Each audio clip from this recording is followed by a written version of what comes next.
guys, it's me again, Justina Ireland. This is class number 2, Setting the Places You'll Go.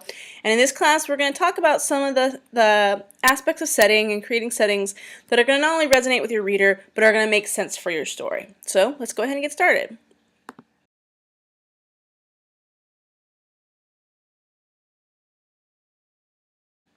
So what really is setting? I think everybody has a pretty good idea of what setting is when they start out writing. It's just the environments in which your character moves around. But I think one of the limitations we have with setting is people tend to think that setting is, home, school, the coffee shop maybe where your character hangs out. But setting's a little more than that. Setting will also include any kind of social standards or acceptability rules that exist within your character's world. So for example, if you are writing a character who happens to go to a private school and there are unspoken rules within the private school, for example, we always wear pink on Wednesday or those kinds of things, that's going to become part of your setting. And the setting should really feel organic and authentic for your character. For example, if you have a character who grows up in Brooklyn, who is black, and who has lived in the city their whole life, that's going to be a different New York than somebody who comes there from the Midwest as a transplant. So your setting and how your character interacts with your setting and how your setting reflects your character's journey should always feel authentic and organic and unique to your own story. And some of those examples are, Katniss is in the Appalachian Mountains. That's a very different, Appalachian Mountains than where I currently live. I live in Pennsylvania in the mountains, so it's very similar. And Triss's Chicago is a far future Chicago, which is similar to today's Chicago, but different in very fundamental ways.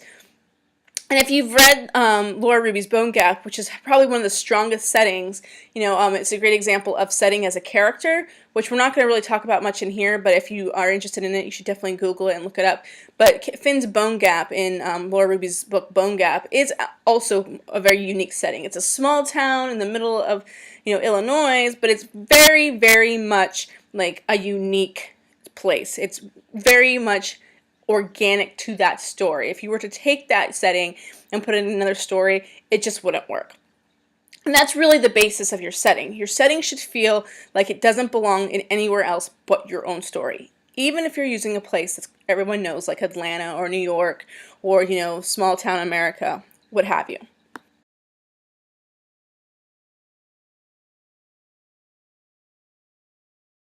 And part of what that setting, that making your story feel organic, is what we call world building. Now, a lot of people hear world building when we talk about fantasy and science fiction, but it's also necessary in contemporaries. And what world building does is it sets up those rules and consequences that I was just talking about in the last slide for your story. For example, if your character comes from a very strict Muslim family, the rules and consequences in their world is going to be different than if you have somebody who is an agnostic or an atheistic family. And it also talks about the society around your character. Your character doesn't exist in a vacuum. It's not just, if you remember in the old, like you're a kid, you used to play with your action figures, like kind of bouncing through on their own in the scene. That's not how your character interacts in a story. Your character is going to be surrounded by people. You're going to have secondary characters, and you're going to have people who are there who aren't really part of the story, but they're still kind of part of that background setting. So that we need to know how those people interact. Are there different ethnic groups in this world? Are we in a very, white suburban neighborhood and then, a family of color moves in? Is that part of, and the rules, change and shift? How does your story exist? How do things work in your world? And so world building is important even in contemporaries because, just because I know what a neighborhood in the suburbs of Chicago, I can imagine what that looks like. I don't live there, so I still need to be able to put myself in that setting. And you can't do that without knowing the the rules and laws of your world. And world building really is complete when your world feels unique to your story. I've said that before, and I'll keep saying that. Your setting should feel unique to your story. It should feel like it's very organic, and it's because it's really that that third leg of the stool. Setting, characters, plot. And if one of those is not strong enough, the stool wobbles, and your story is going to feel a little off. So your setting needs to be just as strong as your plot and your characters.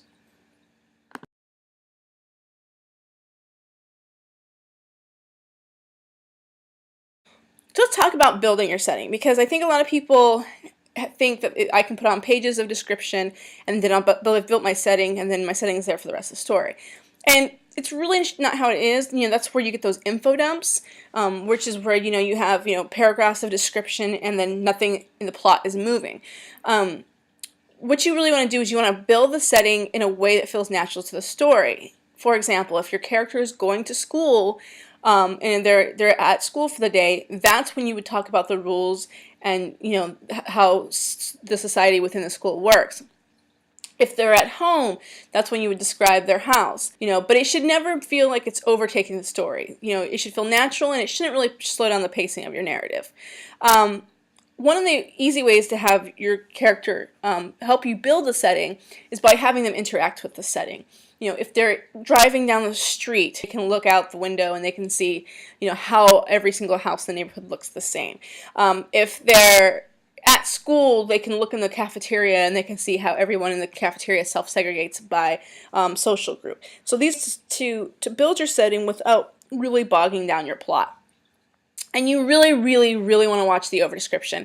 I know it works for George R.R. Martin, but just remember, when you start out, you're not George R.R. Martin. So if you have pages and pages and pages of description, even if this is a high fantasy, what's going to happen is you're going to lose reader interest. So if you have a high fantasy, take a couple paragraphs to describe the setting and then move into the action. One of the books that really does this well, that is high fantasy, is Rae Carson's Girl of Fire and Thorns.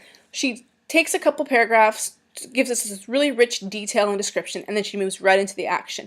And then most of the time, description happens while the character is interacting with the setting. So what happens is you get a great story and this great lush setting, but you don't lose your plot movement or your plot momentum at that point. And you really should just give your readers enough so they can imagine the setting on their own.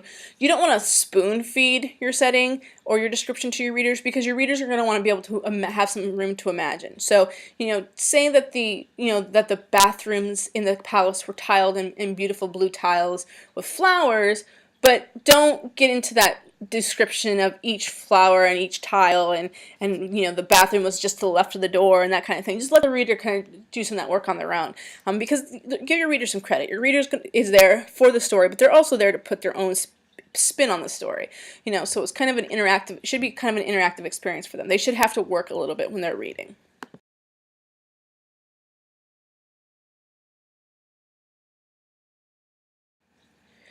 So one of the things you should always think about before you start writing and before you start with your setting is the rules and consequences of your world. So the rules and consequences of your world are really going to be what sets up your character and your plot interaction with your setting. Every place has rules and consequences for breaking those rules. So, back to our fantasy world, if there is magic and you're not allowed to do a certain kind of magic, what happens when your main character uses that forbidden kind of magic? And your characters really should be the ones who are interacting with those rules and those consequences. A lot of times you will see in stories the secondary character will break one of those rules or consequences and suffer the punishment, and that's where you kind of start to make your character a little bit of a Mary Sue or a Gary Stu if it's a male character, where nothing bad happens to them, everything bad happens to secondary characters. Your plot is going to resonate and your story is going to leap off the page when you have your main character who is breaking those rules and facing those consequences, or who's trying not to break those rules and face those consequences, whatever the story is. So for example, if it's a family drama and, dad is dead and the rule is we don't talk about dad, what happens when your main character talks about dad? What are the consequences for that? Does mom, freeze your main character out for a couple days? Is there some kind of backlash, either emotional or, physical? Like, these are the things you should be thinking about when you're creating your setting, because every place you go has rules and consequences, even our day-to-day lives. And I really think your plot will, resonate is when those rules and consequences of your setting inform your plot, and your character's decisions within the plot, they all kind of come together in those moments. So for example, think of Katniss in Catching Fire. She's supposed to go out and hunt, and then when she does, she comes back and finds the fence electrified, but she knows what happens if she breaks those rules, and we see that with, you have your secondary character, Gale, breaks the rules and is whipped publicly for it. So these are the kinds of things you think about. It doesn't have to be dystopian or high fantasy for those rules and consequences to impact your characters' lives. This happens even in, contemporary. What happens when, your main character is from a very, devout Christian family, and your main character happens to be a lesbian, and she comes out like she's broken those rules of, only, heterosexual relationships are valid, and then the character's breaking the rules and those consequences. So, think about this in different ways, play around with it, and just, you really use those rules and consequences to up the tension in your story.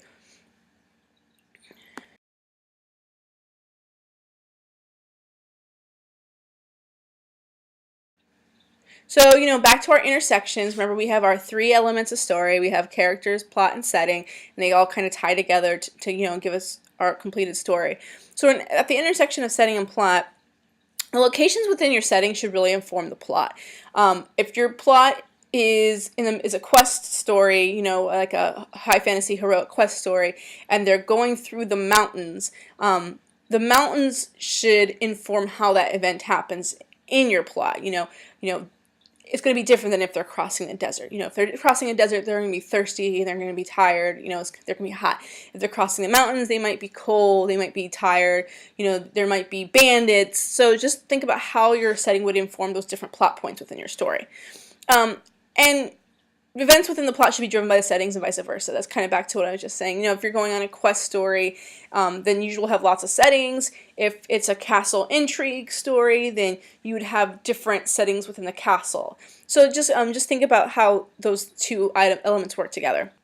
And sometimes if you're having problems with a scene, you can change the location of an event and see how that changes the story. So for example, if you do have a quest narrative and you're going through the desert and you're like, wow, my characters have just been walking around the desert for, 200 pages and I'm not really sure where we're going with this, instead, take the desert out and maybe they walk through the mountains instead. It's your story. You can do that. I mean, you can play around with those elements.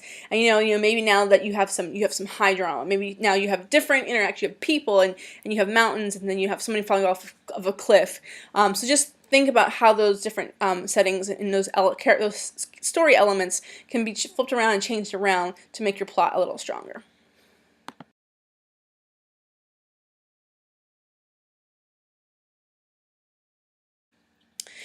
And at the intersection of setting and character, your setting should inform how the character responds to the stimuli of the plot.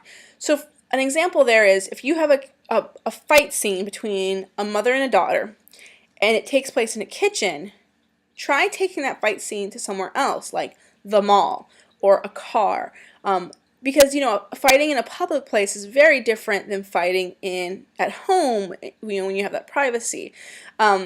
And so, if your character is a very meek character and they're being yelled at in the kitchen, they may respond, right? Because there's no fear, of public ridicule. But if your character is a very meek character and they're in public somewhere, it's going to be a very different response. It's going to be a very different action for your character. So, just think about what happens if you change around those locations.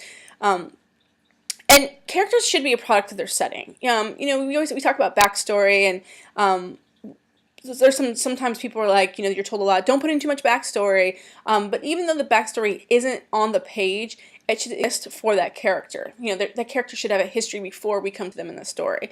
And if they're a product of the country, of that kind of a setting, a very rural setting, they're going to behave very differently than if they're a product of a far future dystopia, or if they're a product of a very inner city urban area. So just keep in mind that wherever the settings are in your story and your character's experience with those settings in the past is going to kind of inform how your character acts. Like your setting will inform your character, and character will inform your setting. And the rules and consequences within your setting really should drive the character arcs within your story. So, for example, Divergent's a great example where the rules of Triss's world really drive most of her decisions, because she knows that being divergent is considered this kind of taboo thing. So she hides it, and then she tries to play it down and all these different things. So Just think about that as you're writing, because you really want to make sure that those make sense together, that those dovetail.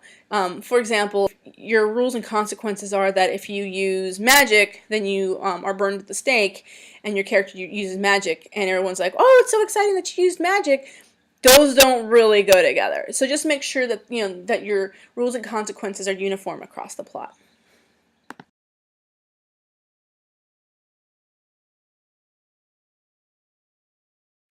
And as always, we have some exercises. So the exercises are really easy. Just, first one you can do is you can, if you're having trouble with your setting, sketch out a few quick truths about the rules of your setting.